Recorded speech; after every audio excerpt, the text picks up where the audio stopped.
Assalamualaikum warahmatullahi wabarakatuh.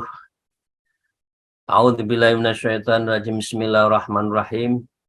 Alhamdulillahilladzi hadana li hada wa ma kunna linahtadiya laula an hadanallah. Asyhadu an la ilaha illallah wa la syarikalah wa asyhadu anna Muhammadan abduhu wa rasuluh la nabiyadah.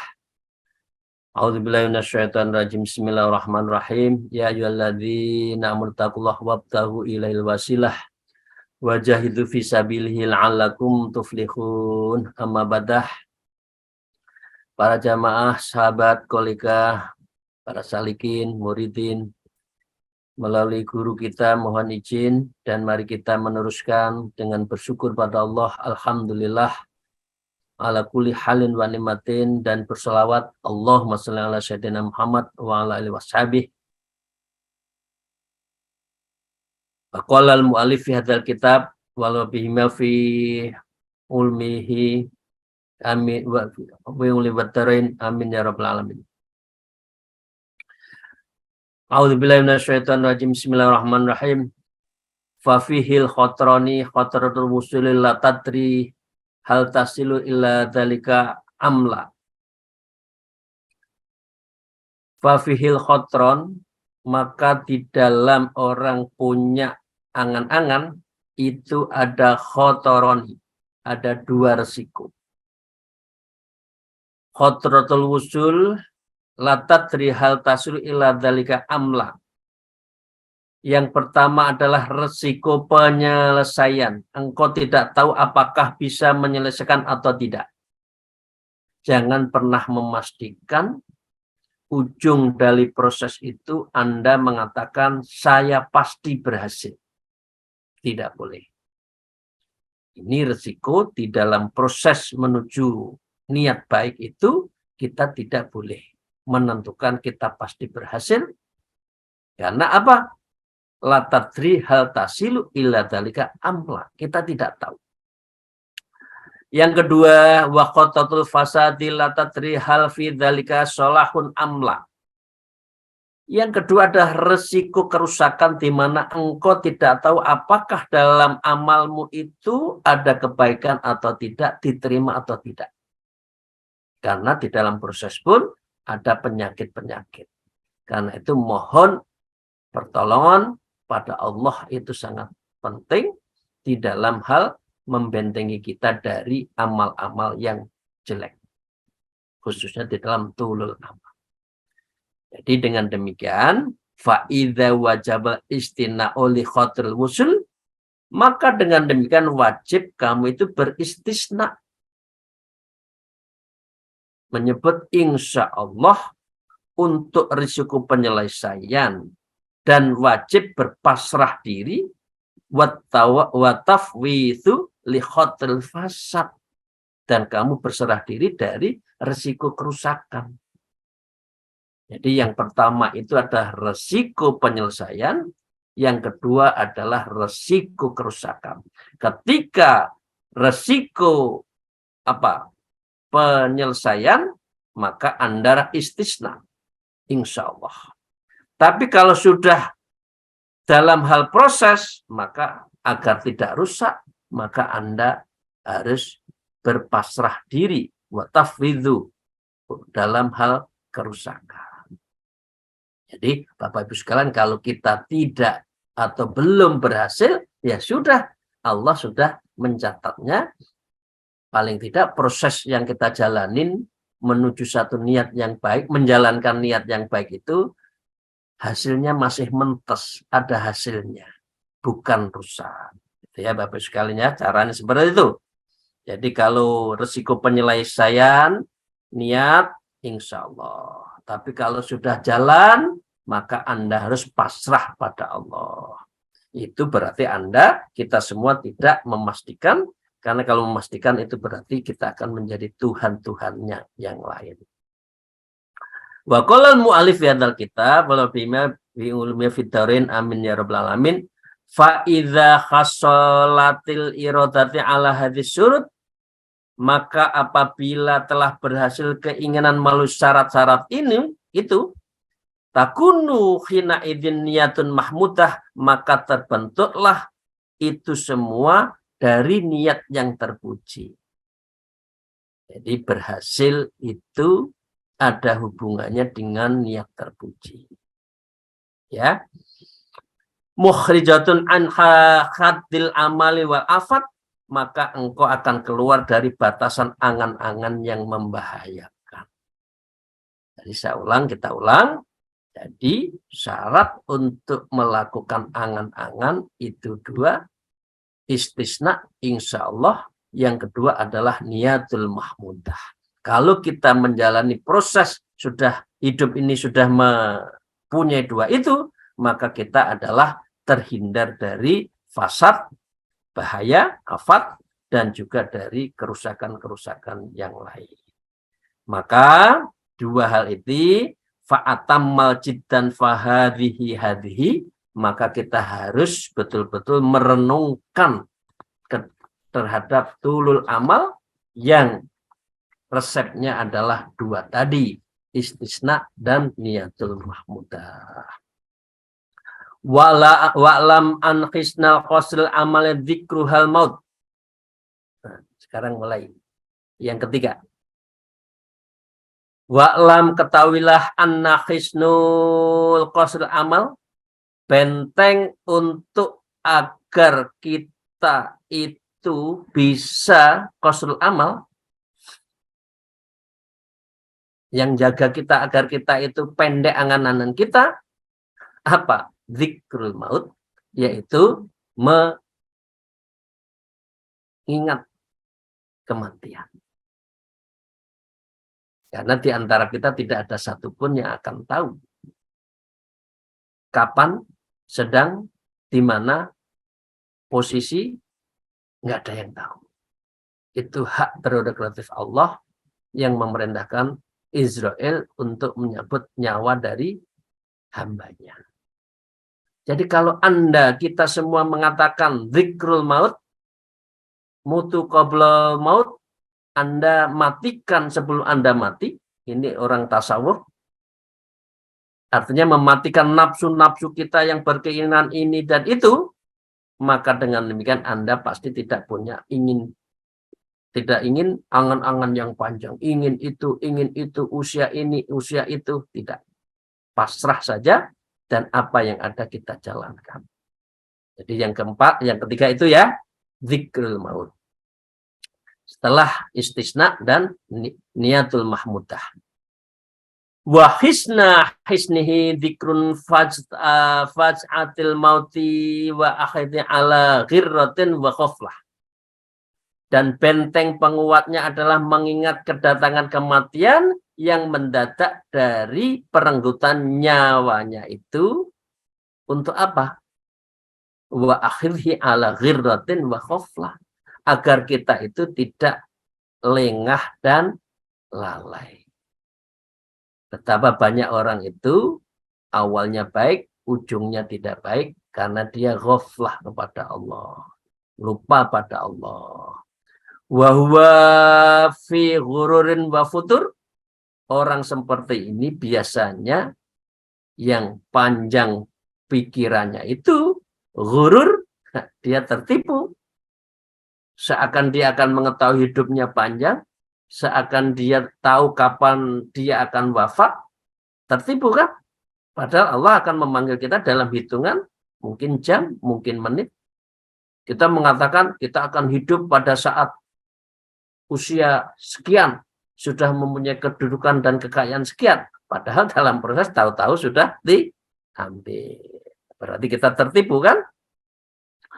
Wal futur, dan kita menjadi lesu beribadah.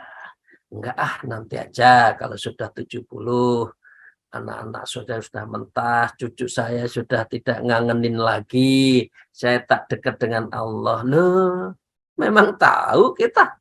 Kan buatan tahu kan, enggak sumberah.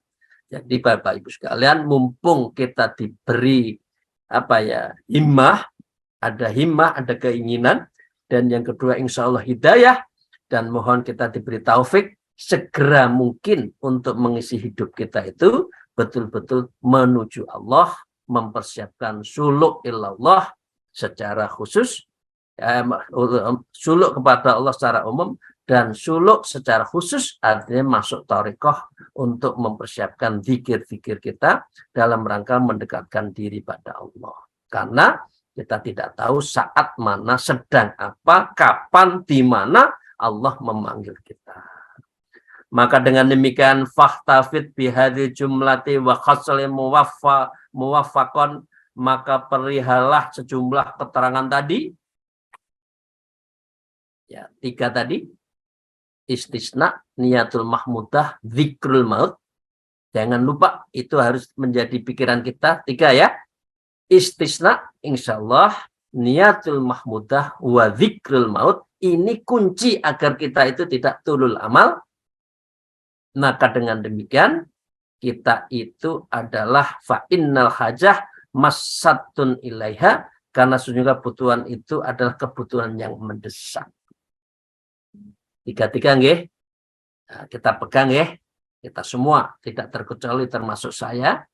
Istisna, niyatul mahmudah, zikrul maut. Ini jangan lupa sehari-hari kita. Karena itu wata'an ka tadyi'al waktu fil qila wal qail.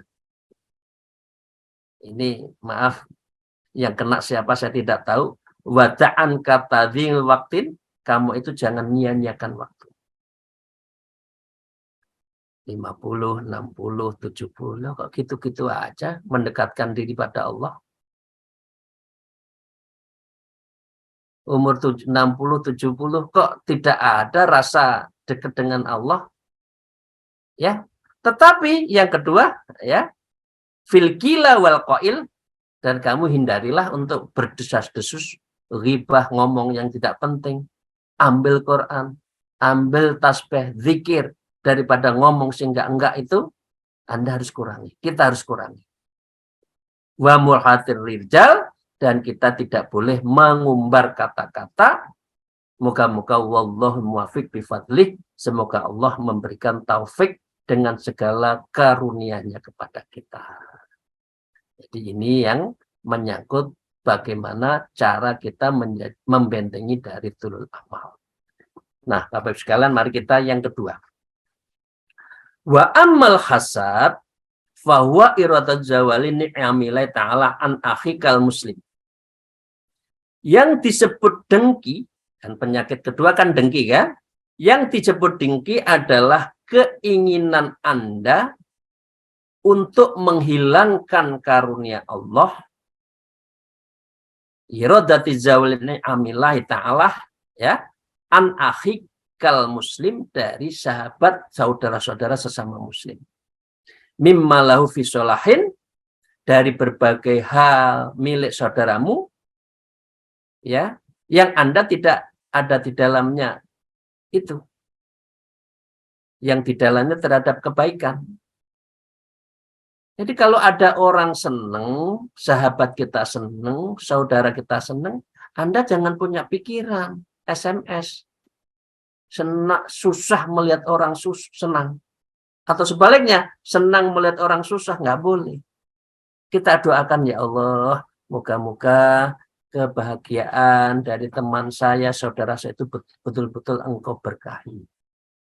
Tapi kalau Anda, nggak boleh, saatnya saya harus hentikan dia dari jabatannya, maka Anda hasad. Itu pengertian dari hasad, itu menghentikan seluruh nikmat-nikmat Allah yang diberikan kepada sesama muslim, itu adalah hasad. Wa illam turid zawalaha anhu walakin turidu li nafsika mislaha. Lalu jika engkau tidak menginginkan hilangnya karunia itu, saudara, akan tetapi engkau menginginkan hal yang serupa, ya, bahwa ghibtatun, itu disebut dengan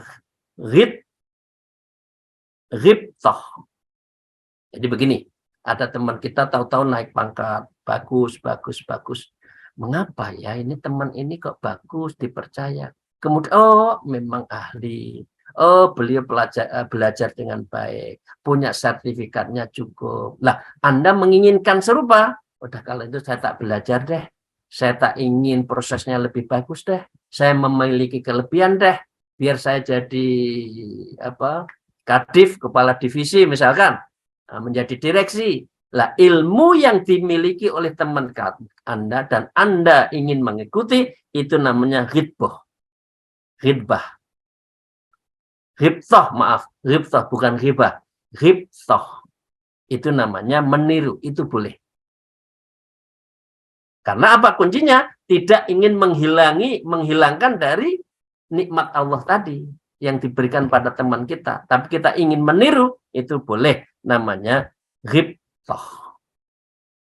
Fa'abbara anil ghibtotin bil hasad ittisa'an fidzalika limuqarabatihima. Maka diungkapkan ghibtoh dengan hasad sebagai peluasan pengertian, dan kalimat itu memiliki keduanya apa? Kalimat dan hampir sama. Sama-sama iri kan? Satu iri karena ingin menghilangkan, itu hasad. Satu iri ingin mengikuti, itu namanya ghibtoh. Itu yang boleh. Kalau yang hasad itu dilarang. Kita doakan.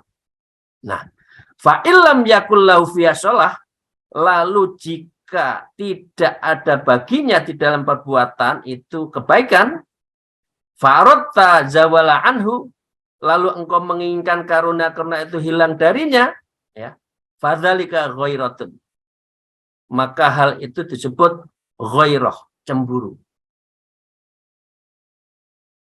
Jadi kalau cemburu itu Anda adalah ada niat yang jelek. Tapi kalau ghibtoh itu ya bahasanya ingin meniru. Ya.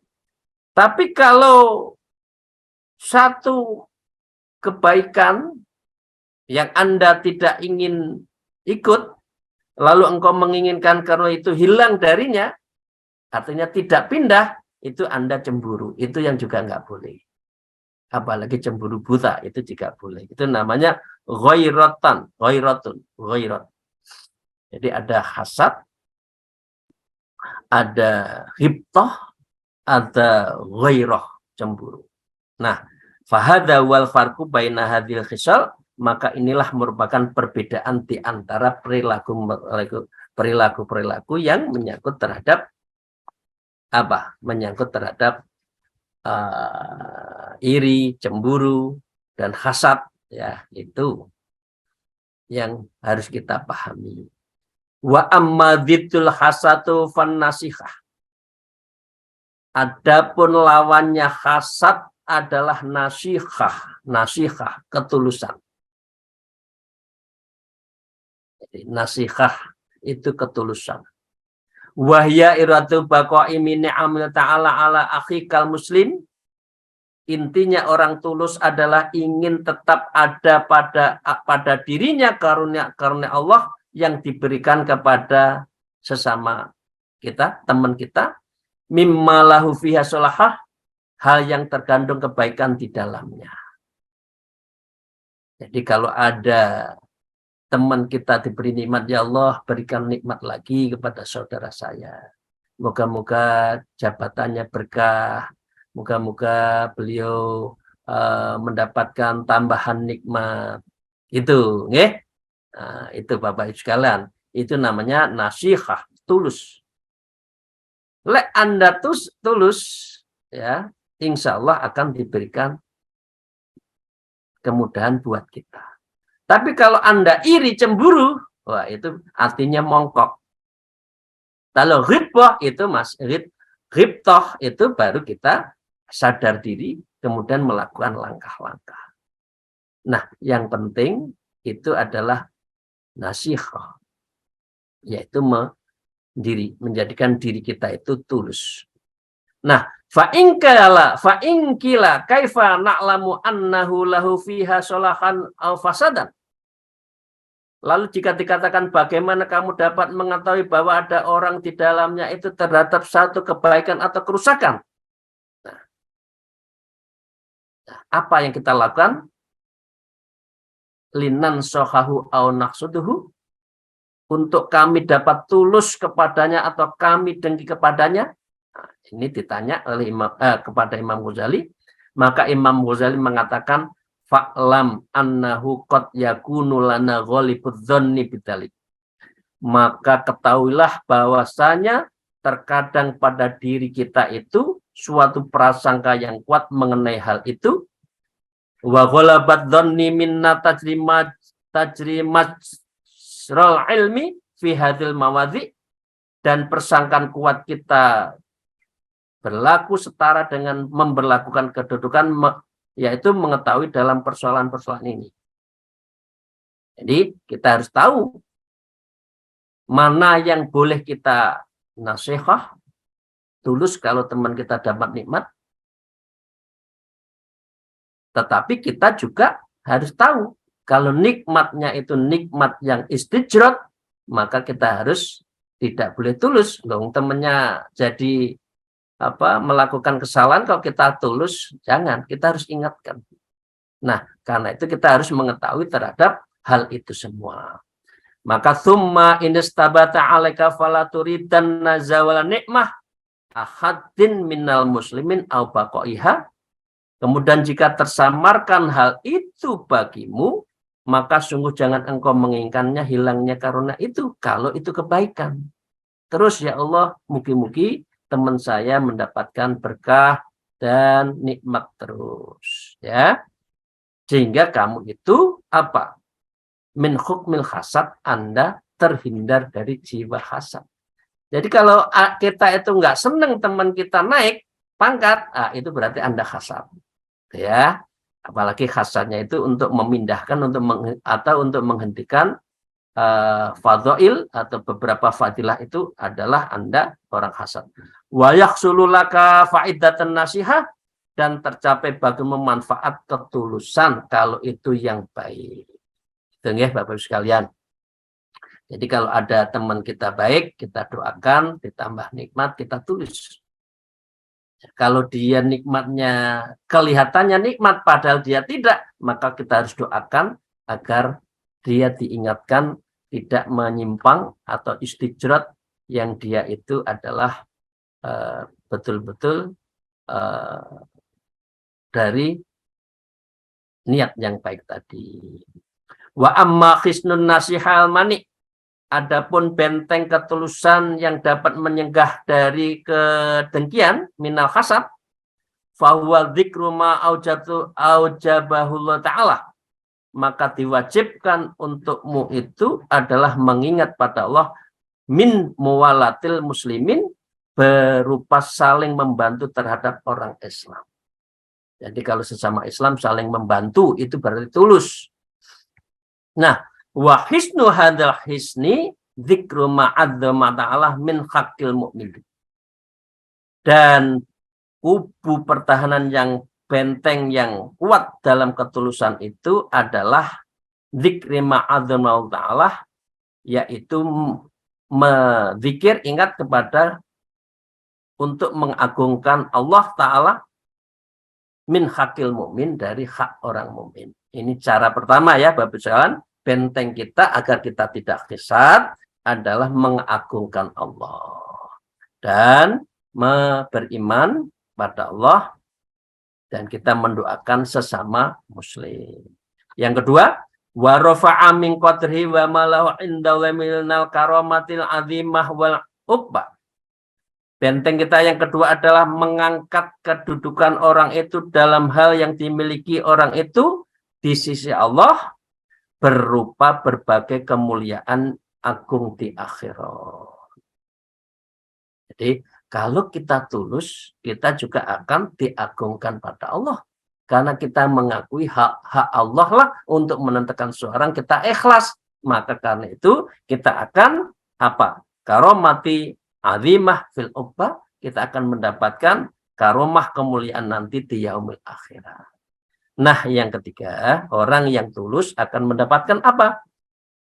Wa malaka fihi minal fawaidil jalilati fid dunya, maka orang yang tulus akan mendapatkan manfaat nanti di dunia. Di dunia juga dapat. Hatinya kan tenang. Kita bisa ngikuti yang baik-baik, ittiba yang baik, hati kita tenang, maka di dunia kita akan dapat. minat ta'awun wa tadharu wal jama'atu wal jumu'ah. Maka orang yang tulus juga akan saling tolong menolong, saling membantu, sholat jamaah dan sholat Jumat kita. Itu bagian dari apa? Bagian dari kita kalau tulus akan mendapatkan seperti itu. Sedikit lagi Bapak sekalian. Nah, yang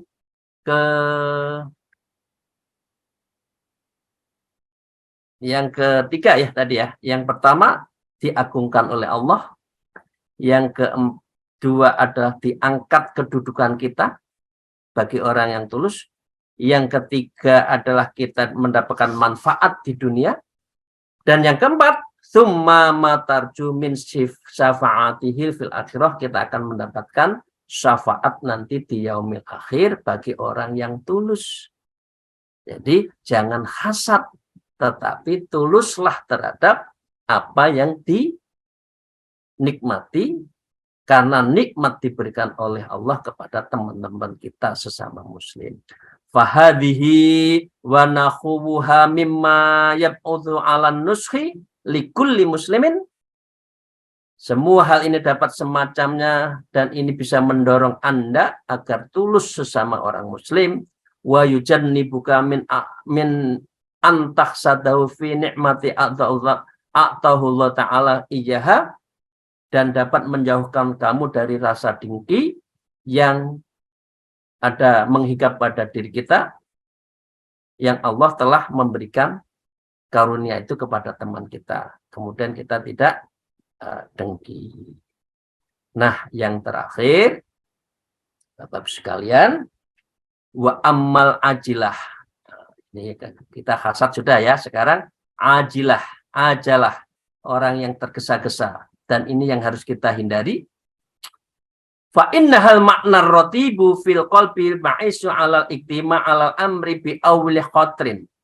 Adapun tergesa-gesa, sesungguhnya itu adalah pengertiannya yang kokoh di dalam hati, yang memicu untuk merealisasikan atas perkara yang berdasarkan lintasan hati. Begitu lintasan hati mengatakan, saya harus ini, maka kun fayakun, itu Anda adalah disebut dengan ajalah. Orang tergesa-gesa, al-ajalah minas syaitan. Orang yang tergesa-gesa itu adalah dari setan. Dunat tawakufi fihi wal istita'i minhu. Tanpa ada pertimbangan di dalamnya dan penelaahan, nah itu namanya orang tidak berpikir panjang kan? Ya, itu adalah al-ajalah.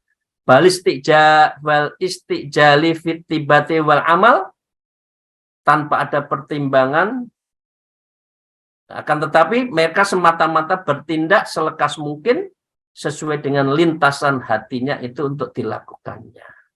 Ini ciri orang yang apa? Ajalah. Orang yang betul-betul ingin segera, itu juga tidak boleh. Nah, dengan demikian wadzidduhal anah, maka lawan dari orang yang tergesa-gesa itu adalah anah, tenang. Wawal makna rotibu fil qalbi, yaitu makna kondisi yang permanen, yang tenang, sukut di dalam hati kita. Al-ba'itsu ala ihtiyati fil umur, dan kita mendorong kehati-hatian di dalam semua perkara kita.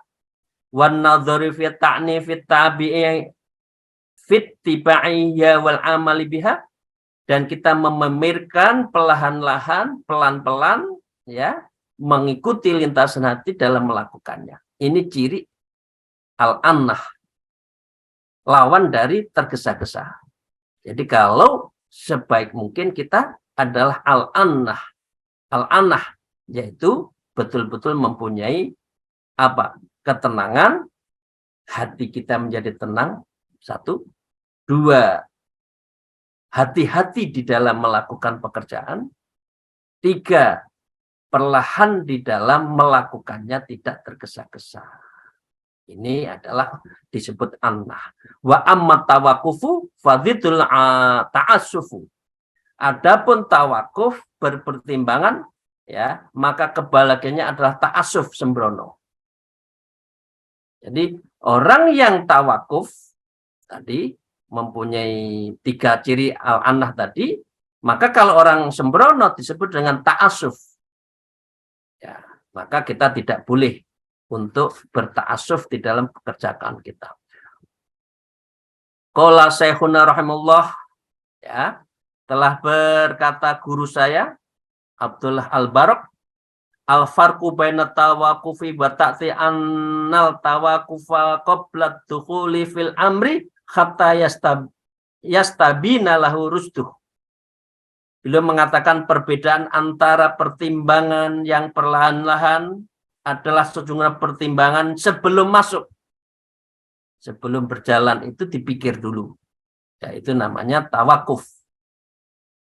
Ya. Kemudian hatta yastabina lahu rusduhu, hingga menjadi jelas dan fakta-fakta masalah itu. Dianalisa SWOT-nya jalan ya. Kalau kita di perusahaan ya, SWOT-nya jalan.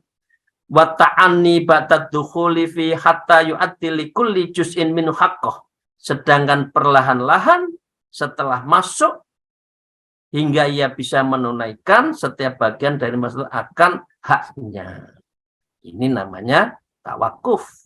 Dipertimbangkan sebelum melakukan. Tsumma muqaddam anah, kemudian berbagai pendahuluan sikap itu tenang. Caranya apa? 1. Dzikruhu wujuhul khotri fil umuril lati taridu lil insa.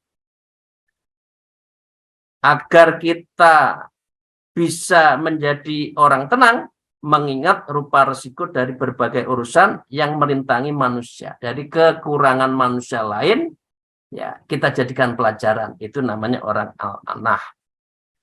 Wa dharubil afatil muqawi fiha.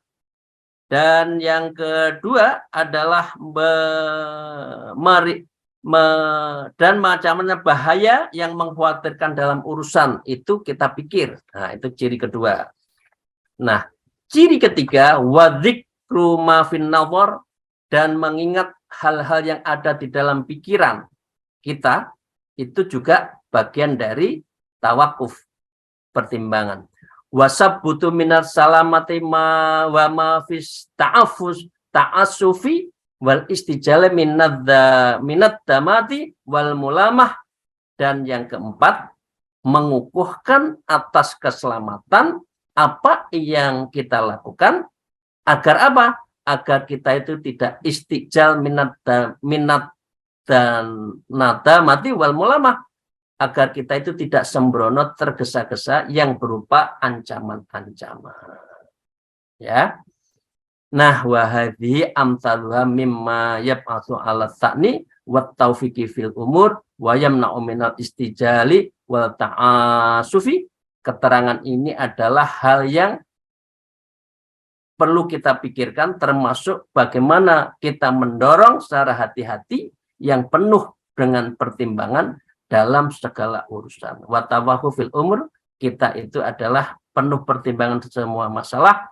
Wa yamna'u minal istijal, dan dapat mencegah dari sikap tergesa-gesa, wa ta'asuf, dan kesembronoan. Wallahu ta'ala waliyun ismatu birahmatih. Semoga Allah ta'ala memberikan pewenang yang menentukan dan menjaga dengan segala rahmatnya kepada kita.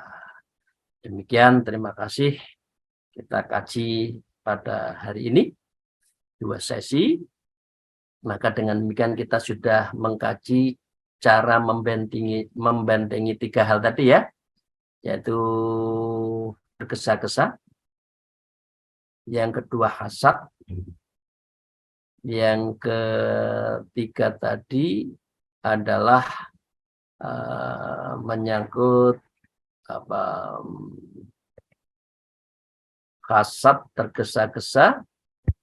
Dan yang satunya tadi, subhanallah, adalah menyangkut ketergesaan. Ya. Demikian, terima kasih Bapak Ibu sekalian yang saya hormati. Moga-moga pertemuan ini mendapatkan ridho dan ma'unah dari Allah Ta'ala. Akhirul kalam, wallahul muwafiq ila aqwamit thariq. Wassalamualaikum warahmatullahi wabarakatuh.